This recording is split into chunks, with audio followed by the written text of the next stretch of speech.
सागर जी महाराज के चरणों में एक शामी निवेदित कर दुहे निवेदन करेंगे। हे महाराज श्री आज की मंगल विवरणी प्रारंभ करें। एक शामी महाराज जी, एक शामी महाराज जी, एक शामी महाराज जी। सभी बैठे। बोले पंच परमेष्टि भगवंतों की जय। 24 तीर्थंकर भगवंतों की जय। देवाहि देव 1008 मूलनायक श्री संभवनाथ भगवान की जय। देवाहि देव 1008 श्री मुनीश्वरनाथ भगवान की जय। देवाधिदेव 1008 वर्तमान शासनिक श्री वर्धमान स्वामी की जय। परमे पूज्य संत श्रोमणी आचार्य भगवान गुरुवर श्री विद्यासागर जी महाराज जी की जय। परमे पूज्य नवाचार्य श्री समय सागर जी महाराज जी की जय। परमे पूज्य मुनिवर 108 अजित सागर जी महाराज जी की जय। पूज्य मनुष्य निराग सागर जी महाराज जी की जय। 2.5 दी में 3 कम 9 करोड़ महामुनिराजों की जय। एलक श्री 105 विवेकानंद सागर जी महाराज जी की जय। का अवसर करेंगे सभी लोग।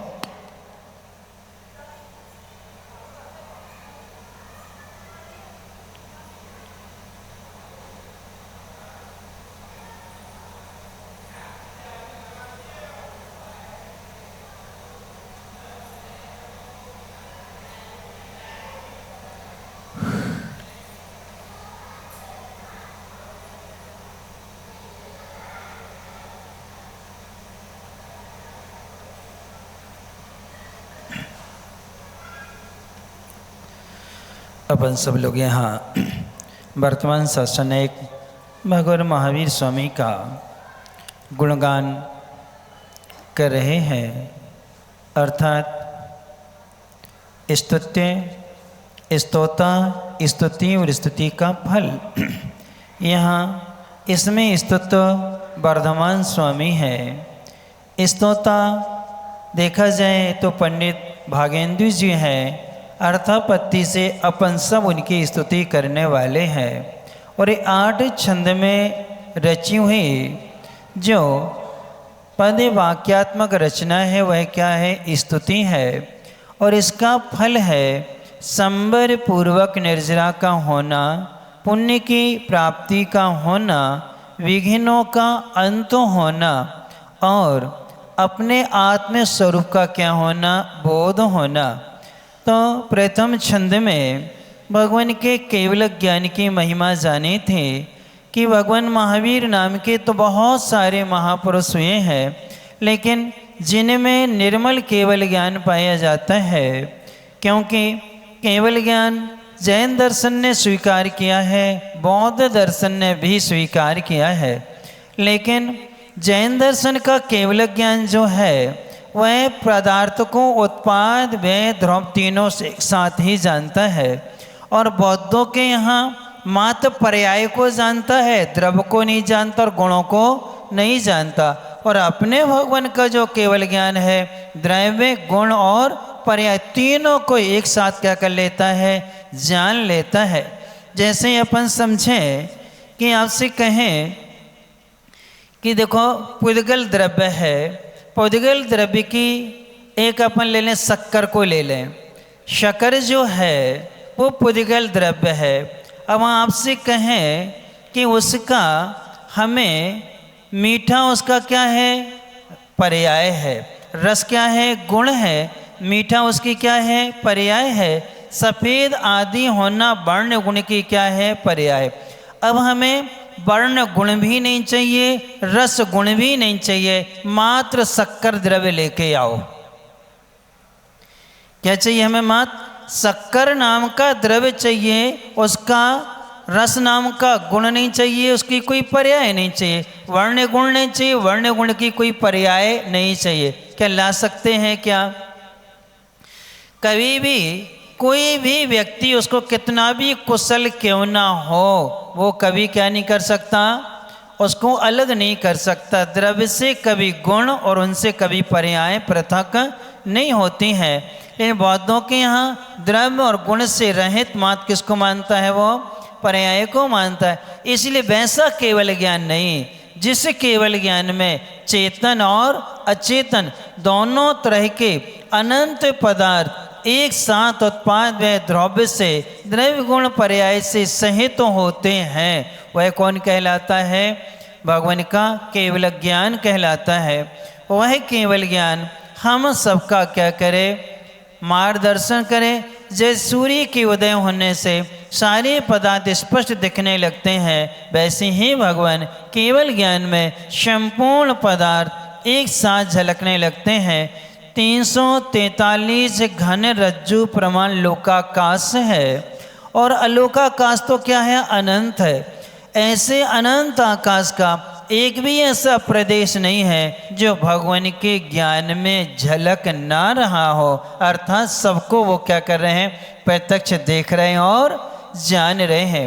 फिर इसके बाद में दूसरे छंद में देते कि भगवान की प्रतिमा हमें क्या शिक्षा देती है, भगवान की जो मूर्ति होती है वो हमें क्या शिक्षा दे रही है। तो यहाँ पर उन्होंने कहा था, हे भगवान, आपकी जो प्रतिमा है वह आपकी जो मूर्ति है वह हमें 4 प्रकार की शिक्षा दे रही है। सबसे पहली शिक्षा ये है कि वह आपके नेत्र जो हैं लाल नहीं है, जो हम मनुष्यों के अंतरंग बहिरंग क्रोध के अभाव को क्या कर रही है?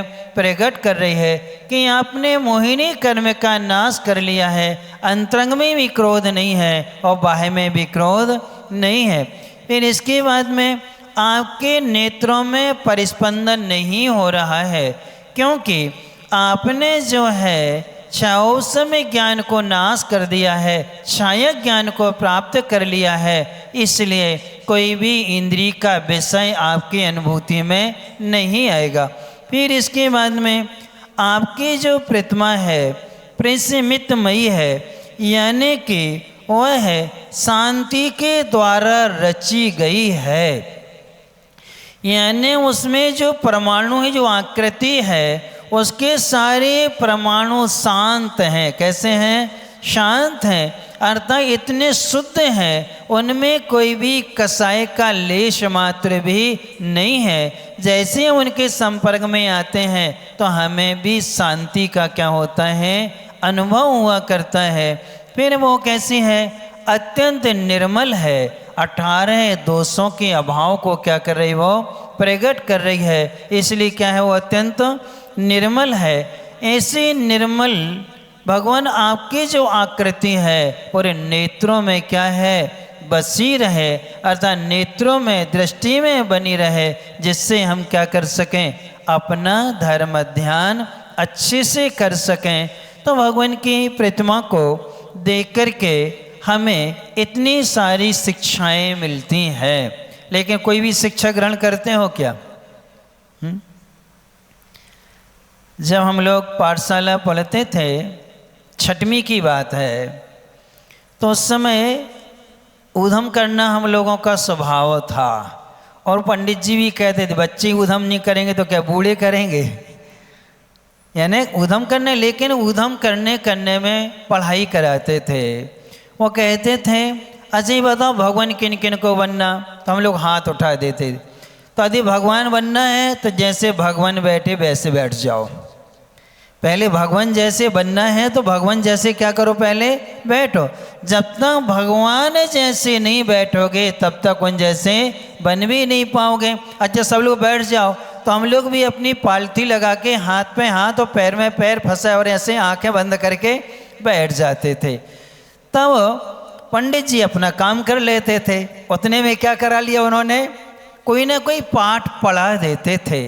तो कहने का प्रयोजन है, हम प्रतिमा को देखते हैं, हमें उन जैसा बनने की हमें क्या करना चाहिए? साधना करनी चाहिए। वो हमारे स्वभाव का ज्ञापक है कि तुम जो है पहले जो है हम आप जैसे मनुष्य थे, लेकिन अब आप हमारे क्या हैं? भविष्य हैं।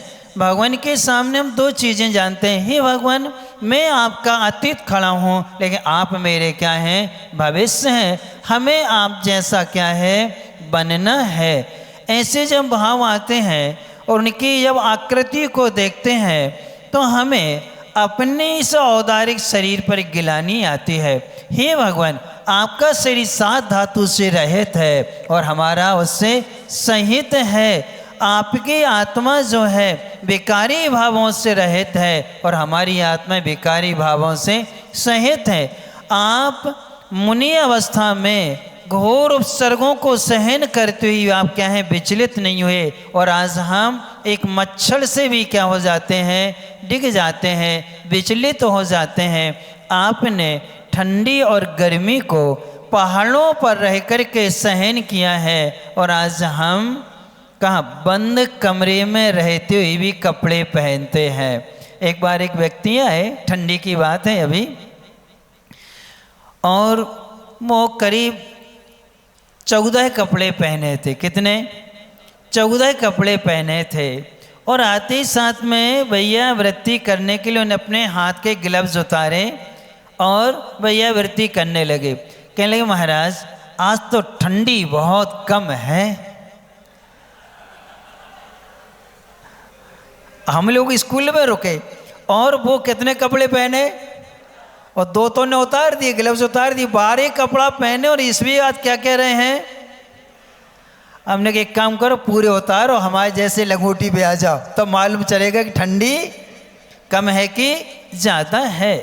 यानी कि हमें उस समय गिलानी आनी चाहिए कि देखो हमारे जैसे हीन सहनन वाले ये भी हैं और एक मैं हूँ, और ये इतनी ठंडी में माँ तो एक लंगोटी पर, माँ लकड़ी के तख्ता पर क्या है, बैठे हैं, लेटे हैं, और मैं इतने कपड़े पहनने के बाद भी क्या कर रहा हूँ, ठंडी का अनुभव कर रहा हूँ। तो इस प्रकार से ये प्रतिमा हमें अपने स्वभाव को जानने की क्या करती है, शिक्षा दिया करती है। इसलिए अब यहाँ पर दे रहे थे कि हे भगवान आपकी क्रोध, मान, माया, लोभ चारों कसायों का अभाव हो जाता है, क्योंकि आपने कसायों का अभाव नहीं किया है, उनके जो कारण है उन कारणों का आपने क्या कर दिया, अभाव कर दिया। जब कारण का अभाव हो जाता है तो तदजन कार्य का भी क्या होता है, अभाव हो जाता है। क्रोध का कारण इच्छा पूर्ति बाधा, आपने अपनी इच्छाओं को क्या कर लिया था, जीत लिया था। मान का कारण था पर पदार्थों में कर्तृत्व भोक्तृ स्वामित्व बुद्धि का होना, आपने उनको क्या कर लिया था, जीत लिया था। आप अपनी आत्मा में ही करता है, हम उसी के भोक्ता हैं, उसी के हम क्या हैं, स्वामी हैं। अपने कर्ता भोक्ता और स्वामी है, पर के नहीं है। फिर इसके बाद में मायाचार का कारण होता है। सबसे पहला मायाचार का कारण दिया है नास्तिकता का होना, अपने किए पर विश्वास नहीं होना, आश्रय और बंध तत्व पर श्रद्धा नहीं होना, अर्थात अपने कमी का बोध नहीं होना। ये क्या है, मायाचार के क्या है, कारण हुआ करते हैं। छल कौन करता है, जिसको अपने आप पर विश्वास नहीं है वो क्या करता है, छल करता है, और जिसको अपने आप पर विश्वास है वो कभी छल नहीं करता है। जिसको आश्रम बंध पर श्रद्धान है, हम कितना भी छिपके कोई भी कार्य करें, लेकिन कर्म बंध से मुझे कोई बचा नहीं सकता है। जैसा मन वचन काया परिणमन करेगा तत्काल कर्म के परमाणु आएंगे और हमारी आत्मा से बंध को क्या होंगे, प्राप्त हो जाएंगे। इसलिए इसको मायाचार से बचना है तो सबसे पहले हमें अपने किए पर श्रद्धान होना चाहिए। हमें अपने पुण्य पर अथवा अपने पाप पर विश्वास होना चाहिए। पुण्य का उदय है तो बगैर छल बगैर कपट करे वस्तु मिल जाएगी, और पुण्य का उदय नहीं है, हम कितना भी छल कर लें वस्तु को हम लाभ नहीं ले पाएंगे। रावण ने छल से सीता का हरण तो कर लिया, वस्तु को प्राप्त तो कर लिया, क्या भोग पाया, क्या भोग पाया सीता को, अरे छू तक नहीं पाया। फिर इसके बाद में दुर्योधन ने जुआ में छल करके इंद्रप्रस्थ आदि राज्य को ले तो लिया, क्या भोग पाया, क्या उसको, क्या उसके भाग्य में नहीं था। इसलिए छल कपट से कभी भी कोई भी संपदा हमें अर्जन नहीं करना चाहिए। हमारा पुण्य का उदय होगा पुरुषार्थ से मिल जाएगी, और पुण्य का उदय नहीं है तो क्या होगा, मिल भी नहीं पाती है। इसी प्रकार से लोभ है। लोभ कषाय का मूल कारण क्या है? लोभ कषाय का मूल कारण होता है आसक्ति, ममत्व का भाव होना। जहाँ आसक्ति है, जहाँ ममत्व का भाव होता है, वहाँ लोभ की उत्पत्ति होती है। और लोभ के दो बेटियां हैं, एक का नाम है आशा और एक का नाम क्या है? तृष्णा। ये दोनों बेटियां इतनी कुशल हैं, इतनी कुशल हैं कि अपने पिता को दुर्गति की ओर ले जाती हैं। आशा और तृष्णा में कितना अंतर है? आशा का अर्थ हुआ करता है पंच इंद्रिय की विषय भोग की सामग्री मुझे निरंतर क्या है जो मिली है वो कम ना हो। जो हमें पंचेंद्रिय के विषयों की सामग्री मिली है वो कम ना हो, ये आशा है। और ये सामग्री निरंतर बढ़ती रहे, उसका नाम क्या है? तृष्णा है। आशा में वस्तु कम ना हो और तृष्णा में क्या हो? वो बढ़ती रहे। ये आशा और तृष्णा किसकी बेटियां हैं? ये लोभ की बेटियां हैं। इनके कारण से हमारी आत्मा में लोभ उत्पन्न होता है। और जो अनित्य भावना का चिंतन कर लेता है, लोभ को जीतने का एक ही तरीका है, एक अनित्य भावना का चिंतन और दूसरा अंतराय कर्म के छौसम का चिंतन। जैसे ही हम अंतराय कर्म के छौसम का चिंतन करते हैं, मेरा भोगांतरय कर्म का छौसम है और भोगांतरय कर्म का छौसम होगा, लाभांतरय कर्म का छौसम होगा तो और वीर्यांतरय कर्म का छौसम होगा तो वस्तु को हम भोग लेंगे। यदि लाभांतरय कर्म के छौसम से वस्तु का लाभ हो गया, भोगांतरय कर्म के छौसम से भोग में आ गई और भोगांतरय के छौसम से भोग में आ गई और वीर्यांतरय कर्म का छौसम नहीं है तो क्या है? खाने के बाद भी वस्तु पचेगी नहीं। क्या होने के बाद में? मिल भी गई है, हमने उसको क्या है? ग्रहण भी कर ली है, लेकिन वीर्यांतरय कर्म का छौसम नहीं है, शक्ति नहीं है, सो हम उसको क्या नहीं कर पाए और बीमारी का जन्म हो जाता है। या तो गैस बनेगी या पेट फूल जाएगा या उल्टी हो जाएगी या फिर आपको पेट में दर्द आदि हो जाएगा। इतनी सारी विपत्तियाँ आएंगी। क्यों? आपका क्या नहीं था? शक्ति नहीं थी उस वस्तु को क्या करने की? भोगने की। इसी प्रकार से अंतराय कर्म का चिंतन करते हैं तो लोभ अपने आप क्या हो जाता है? कम हो जाता है। और अनित्य भावना का चिंतन, न वस्तु नित्य है और न भोगने वाला नित्य है, दोनों को एक ना एक दिन क्या होना है? नष्ट होना ही होना है। वो हमारे काम में नहीं आएगी। एक घटना याद आती है, गांव की घटना है। हम लोग गांव पे रहते थे तो पानी भरने जाना पड़ता था कुआं पर, क्योंकि शुरू से ही कुएं का पानी परिवार वाले माता पिता बब्बा आदि पीते थे। तो पानी भरने गए तो हमने पूछा, वो लोधी समाज की थी, हमने कहा काकी कक्का नहीं दिख रहे बहुत दिन से, दुकान पे भी नहीं आए हैं और दिखे भी नहीं हैं, तो तबीयत तो ठीक है कि नहीं है? तो बड़े अच्छे से कहती हैं वो, अरे भज्जा क्या बताएं। नहीं क्यों काकी क्या हो गया? अरे भैया बहुत परेशान है, ना तो भी नौने हो रहे और न कछू। नौने का मतलब ना तो वो ठीक हो रहे हैं और ना कछू मतलब ना मर रहे हैं और ना। कौन कह रही है? उन्हीं की पत्नी उनसे कह रही है। तब हमने उनसे कहा, हमने क्यों, जब शादी भाई थी तब कैसे थे वे? सोच लो तुम लोग भी, जब बीमारी आती है तब क्या सोचते हो आप लोग? न ठीक हो रहे हैं और ना, यानी जो वस्तु हमें इष्ट थी वही वस्तु आज हमें क्या है? अनिष्ट लगने लगती है। क्योंकि जिसे हम उत्साह से अपनाते हैं, एक समय बाद वही वस्तु हमें गिलानी का क्या है? कारण बनती है। अब ऐसे वस्तुओं में क्या आसक्ति रखना? अर्थात ये अनित्य है, पर्यायों में परिवर्तन होता रहता है। जहाँ ये श्रद्धान होता है वहाँ लोभ कसाय क्या होती है, अपने आप ही क्या है, कम हो जाती है। अर्थात चारों प्रकार का लोभ शांत हो जाता है, चाहे इंद्रिय जन्य लोभ हो, चाहे जीवन का लोभ हो, चाहे आरोग्य का लोभ हो, चाहे उपभोग का लोभ हो। ये चारों प्रकार के लोभ एक अनित्य भावना का चिंतन करने से शांत होते हैं। इसलिए हे भगवान, आपने इन चारों प्रकार के लोभ को क्या कर लिया था, जीत लिया था। जब एक सामुद्रिक शास्त्र को जानने वाला विदेशी वहाँ आया और भगवान जब पैदल चले थे तो रेत में उनके पैर के क्या है, निशान बन गए थे।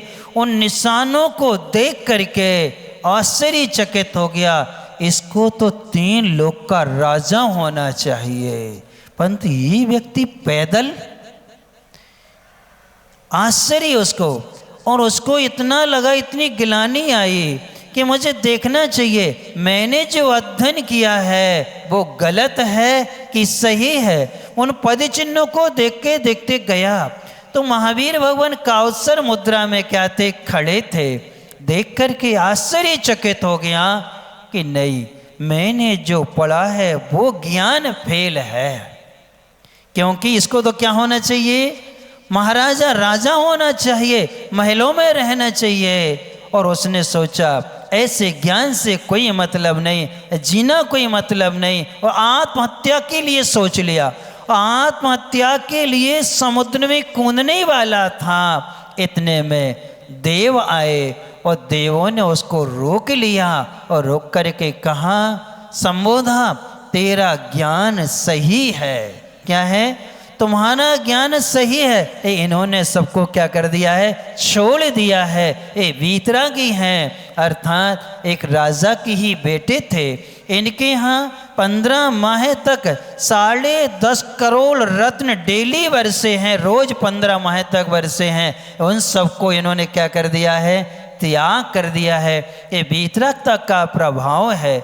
जब उसने देवों के द्वारा वो वाणी सुनी तो उसने हाथ जोड़ करके निवेदन करने लगा और उन्हीं के सामने क्या हो गया, वो दीक्षित हो गया। उसने भी क्या कर दिया, सारा परिग्रह छोड़ दिया। किसको देख करके, सिर्फ मूर्ति को देख करके, क्योंकि तीर्थंकर मुनि अवस्था में कभी बोलते नहीं है। कौन, जो तीर्थंकर की प्रकृति वाले होते मुनि अवस्था में बोलते नहीं, जब तक केवल ज्ञान नहीं हो जाता है। तो सिर्फ किसको देखा उसने, उनकी मूर्ति को देख करके। एक विदेशी सामुद्रिक शास्त्र को जानने वाला देवों से मां संबोधन पा करके उसने भी क्या किया, उसका परिग्रह आदि का त्याग करके उन्हीं से वो क्या हो गया, दीक्षित हो गया। तो ये भगवान की प्रतिमा का क्या है, प्रभाव हुआ करता है। अब आगे दे रहे हैं, नमन्ना केंद्राले मुकुटमणि वहाजाल जटिलम लसत पादाम्भोजे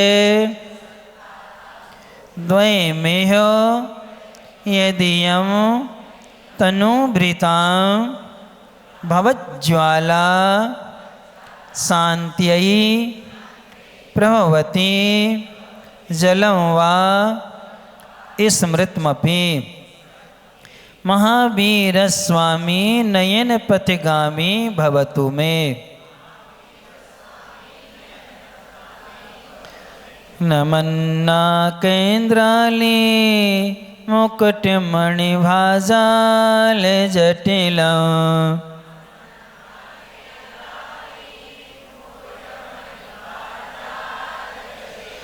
लसत पादाम्भोजे द्वय में यदियम तनुभृता।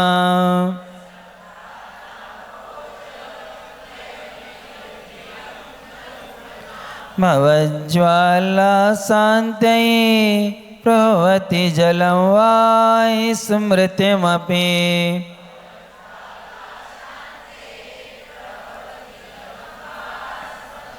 महावीर स्वामी नयन पतिगामी भवतु मे।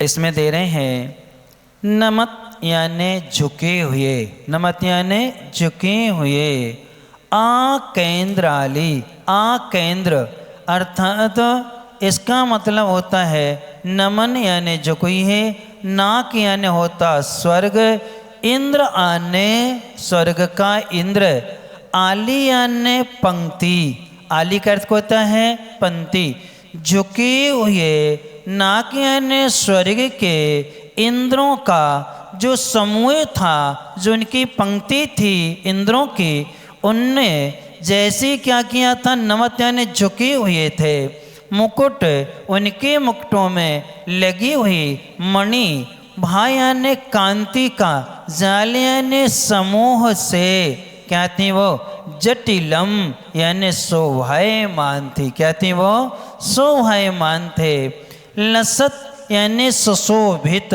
लसत यानी सुशोभित, पादाम भोजे द्वयम दोनों चरण कमल, यही यानी इस संसार में यदि यम जिनके तनुभृताम शरीरधारी प्राणियों के भवत यानी संसार संबंधी जो ज्वाला है यानी दुख है, उसकी शांति के लिए जलम प्रभवति जल के समान समर्थ हैं, अथवा स्मृतम अपि उनका नाम मात्र का स्मरण भी क्या करता है, संसार की ज्वाला को शांत कर देता है।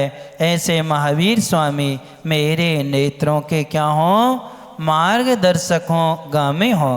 पूरा अर्थ हो जाएगा, जिनके चरण कमल में झुके हुए देवेंद्रों के मुकुटों की कांति से शोभायमान हो रहे हैं। कौन हो रहे हैं, भगवान के चरण कमल। जैसे ही देवों ने अपना माथा झुकाया, उनके मुकुट में जो मणि लगी हुई थी, उनकी कांतियों से उनके दोनों चरण क्या होने लगे, शोभायमान होने लगे। और जैसे वो शोभायमान हुए तो उनके विषय में कह रहे हैं, इस जगत में ऐसे भगवान का स्मरण मात्र करने से, क्या करने से, स्मरण मात्र करने से, स्मृति में लाने मात्र से संसार की दुख रूपी अग्नि क्या हो जाती है, शांत हो जाती है। क्यों, भगवान का नाम जल के समान है। जैसे ही अग्नि के लिए जल का संपर्क आता है और अग्नि क्या हो जाती है, शांत हो जाती है। अच्छा ये बताओ, ठंडे पानी से अग्नि बुझती है कि गर्म पानी से बुझती है? जिस अग्नि से पानी गर्म हुआ है, अग्नि का तापमान और जल का तापमान बराबर है, इसके बावजूद भी वही खौलता पानी यदि उसी अग्नि पर गिर जाए तो क्या होता है, वो अग्नि को शांत कर देता है। यानी जल जो है अपने स्वभाव को कभी छोड़ता नहीं है, चाहे वो ठंडा हो चाहे क्या हो, गर्म हो, शांत करने का स्वभाव है। ऐसे ही भगवान आपका नाम मात्र का भी स्मरण करते हैं तो हमारे संसार की दुख रूपी जो ज्वाला है वो सारी की सारी क्या हो जाती है, शांत हो जाया करती है। इसीलिए संसारी प्राणियों के लिए भगवान का नाम जल के समान है, अर्थात जो संसार के दुखों से क्या हैं, दुखी हैं, उनके लिए नाम मात्र का स्मरण क्या कर देता है, शांति का अनुभव करा देता है। कैसे हैं वो भगवान? जिनके चरणों में 100 इंद्र झुके थे। कितने इंद्र? क्योंकि नाक यानी स्वर्ग होता है और वहाँ के जो इंद्र हैं अर्थात 98 तो होते हैं देवगति संबंधी। कितने? देवगति संबंधी चारों निकाय के 98 देव होते हैं। एक मनुष्यों का होता है कौन? चक्रवर्ती।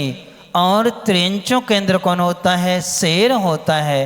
ऐसे 100 इंद्र भगवान को क्या करते हैं, नमस्कार करते हैं। जब उनके मुकुटों में जो मणि लगी थी और जैसे उनने झुकाया, उनके चरण क्या होने लगे, शोभायमान हुए। उन सुशोभित चरणों का जैसे हम स्मरण करते हैं, हमारे सारे दुख क्या हो जाते हैं, शांत हो जाते हैं। ये स्वभाव होता है। माँ वात्सल्य का प्रतीक होती है और पिता डर के प्रतीक होते हैं। जब आपको कोई भी संकट आता है तो किसको करते हो, पिता को स्मरण में लाते हो।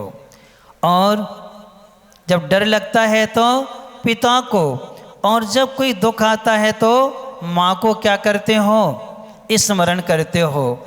यानी यहाँ पर जो है तीर्थंकर भी हैं, इनके नाम का स्मरण करने मात्र से सारे पाप क्या होते हैं, सारे दुख क्या होते हैं, दूर होते हैं।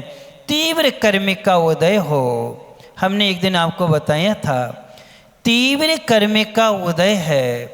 और साथ में पाप की सारी सामग्री वहाँ पर उपलब्ध है, कोई भी नहीं है। ऐसे समय में हम कैसे पाप से बचें, तो उस समय हम अपने आप के लिए, हमने आपको बताया था, हम 4 टेस्ट करते हैं। सबसे पहले हम भगवान को याद करते हैं। भगवान के केवल ज्ञान में तो सब कुछ झलक रहा है। जैसे भगवान की स्मृति लाते हैं तो हमारा तीव्र हृदय भी क्या हो जाता है, कम हो जाता है।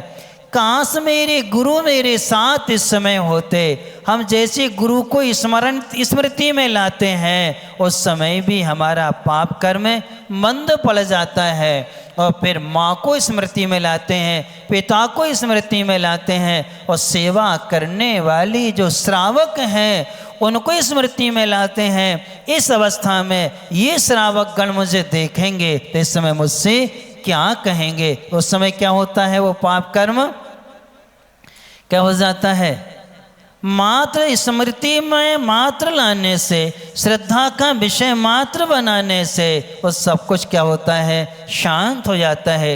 ये भगवान के नाम की क्या है, महिमा हुआ करती है कि हम किसी भी अवस्था में हों, हमें निरंतर उनके नाम का स्मरण, उनके नाम का क्या करना चाहिए, जाप करते रहना चाहिए। देखो चक्रवर्ती को जब व्यंतर ने फल का प्रलोभन दिया और बीच समुद्र में विक्रिया से उसने फल का बगीचा दिखा दिया और उनके जहाज को क्या कर दिया, रोक दिया, तब चक्रवर्ती क्या पढ़ने लगा, नमोकार मंत्र पढ़ने लगा। और जैसे उसने नमोकार मंत्र का स्मरण किया, 23,000 देव चक्रवर्ती की रक्षा के लिए क्या हो गए, खड़े हो गए। अब उस व्यंतर ने सोचा अब इसका हम कुछ भी नहीं बिगाड़ सकते हैं, जब तक ये मंत्र का स्मरण करता रहेगा हम बदला नहीं ले पाएंगे। अब इसको क्या किया जाए, इस मंत्र का अपमान करा दिया जाए। और जैसे ये मंत्र का अपमान करेगा सारे देव क्या हैं, छोड़ के चले जाएंगे और मैं क्या करूँगा, बदला ले लूँगा। तो बदले की भावना से कई बार ही हमारा पुण्य क्षीण कराते हैं। और उसने कहा कि देखो तुम जो मंत्र जाप कर रहे हो, इस मंत्र को पानी पर लिखें और लिख करके क्या रख दें, पैर रख दें, बस हम आपका रास्ता छोड़ देंगे। लोभी के वशभूत होकर के उसने जिस मंत्र से उसकी रक्षा हो रही थी, स्मरण मात्र करने से सारे देव उसकी सेवा में थे, लेकिन उसी मंत्र का उसने क्या कर दिया, पानी पर लिख करके जैसे अनादर किया, सारे देव चक्रवर्ती को छोड़ के चले गए, पूरा पुण्य क्षीण हो गया। और व्यंतर ने उसी समुद्र में उसको क्या कर दिया, डुबा दिया। व्यंतर कौन था, चक्रवर्ती का रसोइया था, अर्थात उसने खीर बनाई थी और जैसे ही परोसी और उसने क्या कर लिया, हाथ डाला और हाथ से क्या की, तो गरम खीर में हाथ डाले तो हाथ क्या है, जल गए। वही गरम खीर किस पर कुलिल दी, रसोइये पर कुलिल। अब रसोइया उस समय कुछ नहीं कर सकता, चक्रवर्ती का राजा है। उस समय उसने भाव बना लिए, मैं इसका बदला जरूर लूँगा। और मर के क्या बना, व्यंतर बना। और व्यंतर बनने के बाद उसने अवधि ज्ञान से जान लिया अब इनका हम कैसे पुण्य क्षीण करें, हम कैसे अपना बदला लें। इसीलिए स्मरण हमें निरंतर होना चाहिए। किनका, किनका, भगवान का नाम निरंतर स्मरण में होना चाहिए, लेकिन रहता नहीं है। किनका, भगवान का नाम स्मरण में रहता है क्या, रहता है। जितनी स्मृति इंद्रिय के विषय भोगों की रहती है, क्या उतनी स्मृति हमें भगवंतों की है क्या। आपको अपने रिश्तेदारों का बायोडाटा, लगभग 15-20 का बायोडाटा तो याद होगा कि नहीं होगा, है। बर्थडे याद होंगे, एनिवर्सरी याद होगी, पुण्यतिथि याद होगी, ये सब याद होंगे। लेकिन तीर्थंकरों के गर्भ कल्याणक, जन्म कल्याणक, तप कल्याणक, कहाँ उनका जन्म है, कौन उनके माँ थे, कौन उनके पिता थे, अर्थात कब उनने दीक्षा ली है, किस कारण से दीक्षा ली है, उनके वैराग्य में क्या निमित्त बना था, क्या आपको याद है ये। अब विचार करो, आप जिन एड्रेसों को स्मृति में लाते हो उससे पुण्य बंद होता कि पाप का बंद होता। यदि हम कल्याणकों की तिथियों को, उनके जन्म स्थानों की स्मृति में लाएंगे तो पाप का बंद होगा कि पुण्य का होगा। अब आप अपनी स्मरण शक्ति का सदुपयोग कर रहे कि दुरुपयोग कर रहे, बोलो क्या कर रहे हैं, सदुपयोग की दुरुपयोग, दुरुपयोग हो रहा है। हम इस मार्ग में जब आए और आकर के हमने जब पढ़ना प्रारंभ किया तब हमें ये लगा कि वास्तव में हमने कॉलेज की पढ़ाई में 4 साल व्यर्थ गंवा दिए, एक भी अक्षर काम नहीं आया। किसका, कॉलेज का। इतनी सारी पुस्तकें रटी थी लेकिन उनमें से एक भी काम में नहीं आया। यहाँ हमें नमोकार मंत्र से क्या करना पड़ा, सीखना पड़ा। तब यही कहते थे महाराज, काश 2 साल पहले और आप मिल जाते तो हम और कितना सारा सीख लेते, कितना अच्छा तैयार कर लेते थे। तो महाराज कहले, जब जागे तभी सवेरा, अर्थात जब समझ आए तभी आपके लिए क्या है ये। तो स्मृति का हमें याद रखना चाहिए। हे भगवान, आपका जो नाम है स्मरण करने मात्र से ये दुखों को क्या कर देता है, शांत कर देता है। दुख का कारण होता है इंद्रिय विषय, विषयानुराग होता है, और सुख का कारण होता है जिन्होंने इंद्रियों को जीत लिया है, दुखों को जीत लिया है। उनकी जब हम स्मृतियों को अपने जीवन में लाते हैं, अपने आप में उतारते हैं, उनतर उपयोग ले जाते हैं, तो हमारी सहन शक्ति क्या है, बढ़ती चली जाती है और दुख होते हुए वे दुख होते नहीं है। अब अपन चलते हैं कहानी की ओर चलते हैं। धर्म सभा, राजा रिपुमर्दन के राज्य में धर्म सभा चल रही है और तत्व चर्चा चल रही है। राग में वैराग्य की क्या है, वहाँ पर पराकाष्ठा है, और वैराग्य में राग की भी पराकाष्ठा है। अमर ने समस्या रखी थी, समाधान सुंदरी ने दिया। सुंदरी ने समस्या रखी, अमर ने समाधान दिया, फिर अमर ने रखी, फिर सुंदरी ने रखी, फिर सुंदरी ने समस्या रखी, दूसरे कुमार ने उत्तर दिया। अब अगला कुमार पुनः उसकी क्या करता है, परीक्षा लेता है और वो समस्या रख देता है कि दोहा बोल देते हैं, आदि हटे ते जुटे रहो, अंत हटे तो दुखदाई, मध्य हटे तो पेट भरो, पावन है नाम भाई। यानी 3 अक्षर का ऐसा नाम जिनके लिए हमारे आर्य पुरुषों ने अपने आत्म कल्याण का स्थान बनाया है और जिसका अंतिम अक्षर हट जाता है तो वह जिसको भी मिलता है उसे कष्ट का अनुभव होता है, दुख का अनुभव होता है। और यदि उसका पहला अक्षर हट जाता है तो यदि हम उसमें लीन होते हैं तो पुण्य का बंध भी होता है और पाप का भी बंध होता है। विषय परिवर्तन होता है तो पाप का बंध है और विषय शुभ होता है तो पुण्य का बंध होता है। और यदि उसका बीच का अक्षर हट जाता है तो उसको खाने से हमारा पेट भर जाता है। अर्थात वो क्या है, जैसे ये कहा तो सुंदरी जैसी उत्तर देने वाले थे लेकिन सुर सुंदरी ने उत्तर नहीं दिया। दूसरी उसकी जो छोटी बहन थी वह छोटी बहन खड़ी होकर के निवेदन करती है राजन से कि राजन क्या मैं उत्तर दूं? तब राजा मना कर देते कि नहीं, आज जैसे यहाँ अमर की जगह दूसरे कुमार ने उत्तर दिया है ऐसे यहाँ और भी कन्याएं हैं वो उत्तर देंगी जो गुरुकुल में नहीं पढ़ी हुई है। उनमें से एक कन्या बैठी हुई थी, हाथ जोड़ करके खड़ी होती है, राजा जी को प्रणाम करती है, गुरुजी को प्रणाम करती है और कहती है आप सभी सभासदों की आज्ञा हो तो मैं इस समस्या को हल कर सकती हूँ, मैं उत्तर देती हूँ। और राजा ने कहा हाँ दो बेटी उत्तर।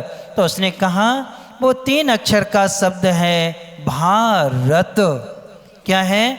भारत है। जिस भारत क्षेत्र को तीर्थंकरों ने, महापुरुषों ने अपने आत्म कल्याण का साधन बनाया है, अर्थात जहाँ सिद्ध क्षेत्र है, जहाँ पर कल्याणक हैं, भारत के अलावा कहीं विदेश में कोई भी तुम्हें क्या नहीं मिलेगा, सिद्ध क्षेत्र नहीं मिलेगा, कल्याणक भूमि नहीं मिलेगी। इसलिए वो क्या है, भारत शब्द है।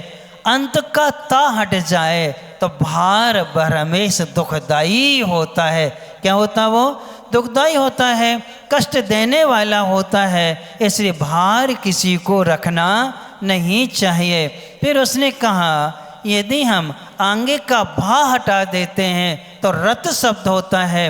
यदि पंच परमेष्ठियों में कोई लीन होता है, रत होता है तो पुण्य का संचय करता है, और 5 इंद्रिय के विषयों में रत होता है, लीन होता है तो पाप का बंद हुआ करता है। और फिर इसके बाद में बीच का राक्षर कट जाए तो भात बनता है, और भात से क्या है, पेट भरता है। यानी प्रथम आहार यदि हुआ था तो किसका हुआ था? क्षीरान्न, यानी कि धान के चावल का ही क्या हुआ है, अधिकांश तीर्थंकरों का आहार किससे हुआ है?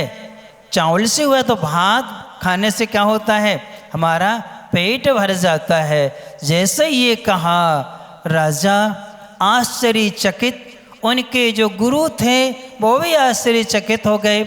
सब ने तालियां बजाते साथ साथ में क्या कर लिया, हाथ जोड़े और कहते हैं धन्य है हमारे नगर में ऐसी भी कन्याएं हैं जो गुरुकुल में ना पढ़ करके भी माता पिता से इतनी अच्छी क्या है, शिक्षा पाई है। तब बेटी से पूछा कि बिटिया तुम कहाँ के हो? तब उसने कहा महाराज आपके ही तो हम नगर में रहते हैं, और हमारा जो भवन मकान है वो महल के पास में ही है, और हमारा महल जिनालय भी पास में है। हम जिनालय जाते हैं। हमारे घर में मेरी माँ 2 घंटे तक हमें कहानियाँ सुनाती है, रोज़ हमारा ध्यान रखती है, सारे काम छोड़ करके मुझे 2 घंटे देती है, और 2 घंटे में हम क्या करते हैं, माँ से ये सब कुछ क्या है हमने सीखा हुआ है। तब राजा कहता है पुरोहित से, दिया तले अंधेरा। कहाँ? दिया तले अंधेरा। हम अपने कुमारी के लिए कन्याओं के लिए सोच रहे हैं, वहाँ सेठ सोचता है अपने नगर में ऐसी कन्याएं, इतनी गुणवान कन्याएं हैं, तो अमर का विवाह तो किससे करना चाहिए। अब शेष कहानी डैश डैश डैश। अब आगे सेठ धनवा है, चिंता में है, मैं अपना विवाह सुर सुंदरी से करूं या फिर मैं मंजरी नाम की जो कन्या ने उत्तर दिया है, मैं उससे अपने कुमार का क्या करूं, बेटे का विवाह करूं। अब यहाँ पर राजा असमंजस में है कि मैं अपनी बिटिया सुंदरी का विवाह अमर से करूं या फिर जो सेवक राम ने उत्तर दिया था मैं उससे क्या करूं, इसका विवाह करूं। अब ये द्वंद्व दोनों में चल रहे हैं। शेष कहानी अपन को आगे सुनने को मिलेगी कि आगे क्या होता है। पहेलियाँ यहाँ समाप्त होती हैं। वैसे कहानियाँ में 8 पहेलियाँ हैं, अलग अलग तरह से क्या है तत्व चर्चा हुई है, लेकिन कहानी बहुत बड़ी हो जाएगी, इसलिए हम पहेलियों के ही गौण करते हैं। बीच में प्रसंग आएगा तो हम आपको पहेलियाँ भी रखेंगे, आगे जानेंगे कि क्या होता है। आप लोग भी विवाह आदि में जब जाते हैं एक दूसरे को देखने के लिए, तो आपको भी इतना पुरुषार्थ तो करना चाहिए। राग में क्या देखना है, वैराग देखना है, उन गुणों को देखना चाहिए। और आप चाहें तो जैसा अनुकरण हमने बब्बा की आज्ञा का पालन करते हुए किया था, वैसा अनुकरण आप भी कर सकते हैं। एक बार में ही क्या करना, अपने बेटों को अपनी बेटियों को विज्ञापन की सामग्री मत बनाओ कि जब जब जो जो आके देखेगा उसके उसके प्रति क्या होंगे, राग के भाव होंगे, परिणाम बिगड़ेंगे और कैंसिल होते हैं। फिर दूसरे को देखता है, फिर दूसरे को देखता है, वो दूसरे को देखेंगी। तो क्या ये कुशील कोटि में नहीं आता, क्या ये कुशील की कोटि में आता है। इसलिए एक बार में ही क्या होना चाहिए, संबंध तय होना चाहिए। हमारी आर्ष परंपरा ही है, सीता जी ने एक बार में ही क्या किया था, वरमाला जितने भी स्वयंवर हुए हैं सब में कितनी बार, एक बार में ही क्या हुए हैं, विवाह संपन्न हुए हैं। अर्थात अपन लोगों जैसा विज्ञापन प्रदर्शन नहीं होता था। यदि आपने इस पर कंट्रोल कर लिया तो अपनी समाज की बहुत सारी विकृतियों से अपन क्या हो जाएंगे, बच जाएंगे, अपने भीतर संस्कार आएंगे। आज के नियम का पालन कौन कौन ने किया, बहुत सरल नियम था। क्या नियम था, टमाटर, अच्छा बाकी लोगों ने खाए, मतलब हाथ नहीं उठे तो, है ना, बाकी लोगों ने खाए हैं। अच्छा, जिनने पालन किया है उन सब के लिए आशीर्वाद, जिनने नहीं किया उन सब के लिए अब कल के लिए नियम चाहिए कि नहीं, पालन करोगे कि नहीं, कच्चा की पक्का। बहुत इजी नियम देते हैं कल के लिए। कल आपके लिए भगवान जी की कोई भी एक वेदी पर एक फल चढ़ा के दर्शन करना है। आप जो रूटीन में चढ़ाते हैं वो नहीं, कल आपको अलग से एक फल लेके जाना है और वो भगवान की कोई एक वेदी पर क्या है, एक फल चढ़ाना है। सेव फल नहीं ले जाना, केला नहीं ले जाना, नारियल ले जा सकते हो या गोला ले जा सकते हो, बादाम ले जा सकते हो, गोल वाली सुपारी ले जा सकते हो, साबुत अखरोट भी ले जा कर के हम क्या है वहाँ चढ़ा सकते हैं। नहीं तो ना फल के कह दई सो एक इलायची ले जाओ चढ़ा जाओ, ये काम नहीं चलेगा इलायची से, है ना। अच्छा है वो गजमोती चढ़ाते थे, अपन क्या करें, श्रीफल या भेला या अच्छी बड़ी बादाम या अखरोट या बड़ी वाली क्या कर सकते हैं, नहीं तो 30 सुपारी छाड़ करके, है ना, छोटी वाली। ये नहीं, जितना जैसा चढ़ाओगे वैसा क्या मिलेगा, फल मिलेगा। इतना सा चढ़ाओगे इतना ही सा मिलेगा, बड़ा चढ़ाओगे तो बड़ा मिलेगा, चोखा चढ़ाओगे चोखा मिलेगा, और सड़ा गला चढ़ाओगे तो पुण्य भी आपको वैसा ही मिलेगा। कल भगवान से प्रार्थना करो कि हे भगवान, पुण्य के वजह से हमें जो भी परिग्रह मिला है आपके अनुकंपा से मिला है, हम एक वेदी पर एक भगवान के यहाँ चढ़ा करके अपने पुण्य को क्या करेंगे, बढ़ाएंगे। ओम जवानी के ज्ञान ते सुजय लोका लोक शोभाणी मस्तक नवो सदा आदित्य हो ढोक। ओम।